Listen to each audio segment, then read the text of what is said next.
¿Sabías que las monjas carmelitas fueron espías de Antonio José de Sucre en la batalla del Pichincha? 24 de mayo, un día como hoy, en 1822, a las 9 de la mañana comenzaba la puñetiza que selló nuestra independencia de España. Contexto: el ejército patriota venía de ganar la batalla de Riobamba hacía un mes. El 21 de abril, un éxito rotundo que fue la antesala de la historia de hoy, y que ya te conté en un video anterior. Sin el 21 de abril no habría el 24 de mayo, dicen los que saben. Casi 3.000 personas avanzaban hacia Quito, lideradas por un joven de 27 años llamado Antonio José de Sucre. Algunos a caballo, la mayoría a pie, casi todos eran hombres, y en un menor número también mujeres, algunas de ellas disfrazadas y enlistadas con nombres de hombre, para ayudar en la batalla y en otras labores que al rato te cuento. 22 de mayo, evadiendo las emboscadas de los españoles, los patriotas llegan a las afueras de Quito, hasta la casa hacienda Chillogallo, que pertenecía a la familia de un cacique. La gente se acomodó, recuperó fuerzas y preparó la logística, y es allí donde Sucre define su estrategia. Planificó algo que nadie se esperaba: subir las faldas del volcán Pichincha por el lado suroeste, rodear la montaña y atacar en el descenso por la cara norte. Una cosa complicada, pero ¿por qué lo planificó así? Porque Sucre contaba con información privilegiada gracias a su red de inteligencia, y cualquier otra ruta suponía riesgos mayores. Sucre, gracias a sus espías, conocía la ubicación de las tropas españolas, conocía su logística, lo que ellos esperaban, conocía cómo estaba la moral de sus enemigos, sus sueños, sus anhelos. Conocía a la familia de sus enemigos, era como Pablo Escobar. Pero ¿quién conformaba esta red de espías? Guías y exploradores locales, agentes encubiertos, mujeres de la élite quiteña, entre estas Manuela Sáenz, y como te dije al inicio, las hermanas del monasterio del Carmen Alto. ¡Al carajo la neutralidad religiosa! Así decía Sor Rosa de la Santísima Trinidad. Y es que al ser un espacio de claustro, nadie sospechaba de ellas. Y es que los conventos eran los únicos espacios que las autoridades españolas no requisaban. Y ya que toco aspectos religiosos de la batalla del Pichincha, te cuento. Sucre se encomendó a la Virgen de la Merced, prometió misas en su honor y hasta su espada prometió. Lo cierto es que esta advocación de la Virgen era la más respetada por los quiteños, así que se puede decir que fue marketing religioso y político también. Lo curioso es que las tropas realistas también fueron a rezar, pero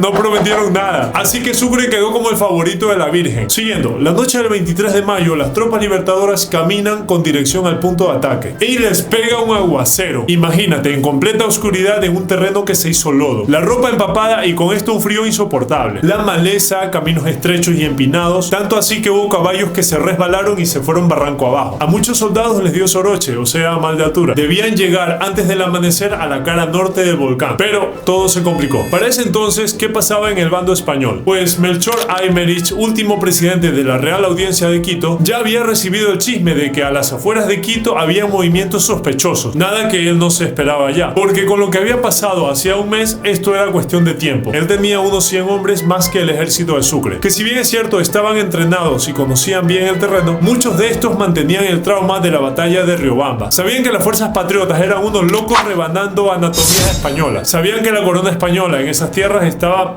en la mierda. Se rumoraba que el ejército patriota era imparable. Son rumores, cantaban para calmarse. ¡Ay, compadre, abrace!, me decían en las noches de fogata en las que hablaban de las fuerzas patriotas. Siguiendo, Sucre y su gente continuaban a posicionarse en la cara norte del volcán, pero iban con retraso. La neblina les ayudó a camuflarse desde la madrugada hasta las primeras horas del día. Y aquí hay que decir algo: este plan era arriesgadísimo en caso de que algo resultara mal, porque retroceder en caminos estrechos y accidentados con tal cantidad de gente hubiera sido una tragedia. Habían llegado a un punto de no retorno. Que sí, que aunque Granaderos a caballo se había quedado en un llano para respaldar en una posible retirada, aún así el riesgo de retroceder y accidentarse era tremendo. Tipo 8 de la mañana, la neblina empezó a despejarse y las fuerzas patriotas fueron descubiertas atravesando la montaña. Aymerich, cuando se enteró de esto, ordenó que varias tropas subieran a la montaña para interceptarlos. Ahora, aparte de una batalla, era una carrera por conseguir altura, porque en este tipo de batallas el que se posiciona en una parte alta tiene ventaja. Aquí el orden de lo que pasó depende de quién te lo cuente. A breves rasgos, estos fueron los eventos. Los primeros enfrentamientos fueron entre grupos de exploradores y avanzada. Tipo 9 de la mañana, peleas menores y aisladas. Y con el paso de las horas, la batalla se convirtió en algo general. Varios kilómetros de gente peleándose en los difíciles terrenos de las faldas del volcán Pichincha. Pendientes pronunciadas, zonas boscosas, matorrales y campos de hierba alta. Algunas tropas españolas sí lograron posicionarse en zonas más altas. Usaban escondites entre rocas para frenar y desgastar el ejército patriota. Aún había un poco de neblina, más el humo, esto dificultaba un poco la visibilidad. Así que habían mensajeros comunicando la situación, llevando y trayendo órdenes en ambos bandos. Sucre observaba desde su posición con un catalejo. cierto momento envía 2 tropas para evitar un ataque envolvente. Abdón Calderón iba enfrente de su compañía. Avanzaba cuando una bala le alcanzó el brazo. No pasa nada, siguió y le hirieron el otro brazo. Su gente le dice que se retire, pero él dice que puede seguir luchando. Ahí, todo pálido por la pérdida de sangre. Él decía, mientras tenga mis...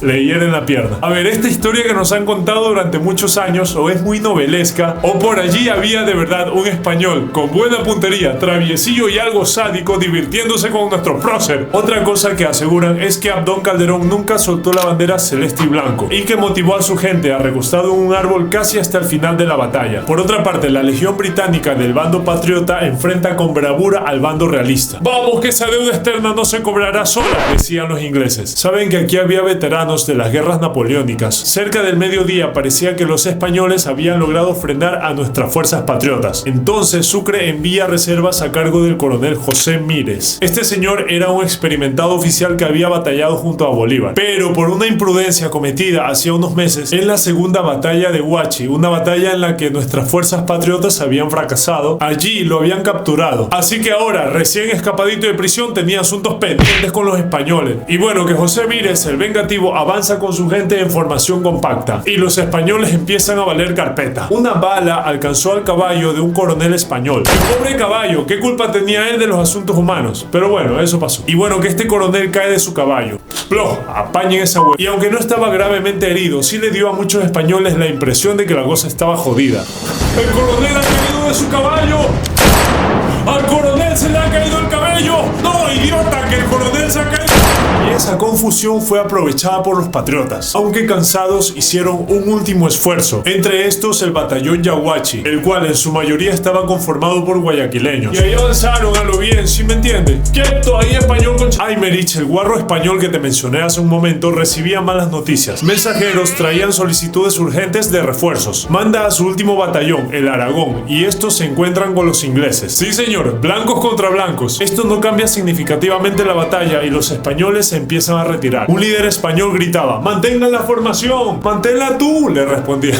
Así le respondían, mientras corrían como las ratas cobardes que eran. En este momento, Sucre decía: soy guapo, poderoso, asombroso, muy hermoso. Y ordena un avance general, cayendo el quiño a los realistas que quedaban por ahí. Y aquí es donde intervienen granaderos a caballos, quienes estaban fresquitos en la parte baja. Ellos persiguieron y dieron cierre a esta batalla. Acorralaron a los españoles en el Panecillo y forzaron la rápida capitulación de la ciudad. Recogen a los heridos, entre estos Abdón Calderón, quien para entonces había recibido otro disparo en el pecho. Dicen, en este punto, en la ciudad de Quito, que de lejos había visto más o menos lo que pasaba, las familias españolas comienzan a hacer maletas. Le entran unas ganas irrefrenables de irse de vacaciones a Europa. Aymerich, viendo que sus tropas habían valido un garbanzo, entiende que debe rendirse, o el derramamiento de salsa de tomate sería peor. Así que envía un chabelo para que le diga a Sucre que porfis negocien los términos de su rendición. Yo me imagino la cara de ese mensajero. Luego del enfrentamiento, los patriotas bajaron las laderas, ni modo que se quedaran allá arriba, con dirección a la ciudad, por los sectores que hoy son La Libertad, La Colmena, San Roque, todos exhaustos, otros mutilados. Esta bajada también fue complicada, el terreno no era lo que es hoy. En lo que hoy es el barrio San Roque había una vertiente de agua, donde los patriotas se pegaron un baño. Ahí se refrescaron, luego continuaron su trayecto para dejar a los heridos en el Hospital San Juan de Dios. Allí también fue llevado el héroe niño, Abdón Calderón, quien luego fue llevado a la casa del político y doctor José Félix Valdivieso, por motivo del hacinamiento en el hospital. Mira tú, no ha sido tan malo este señor. Lo que pasa es que a este señor yo lo fundé en un par de videos anteriores,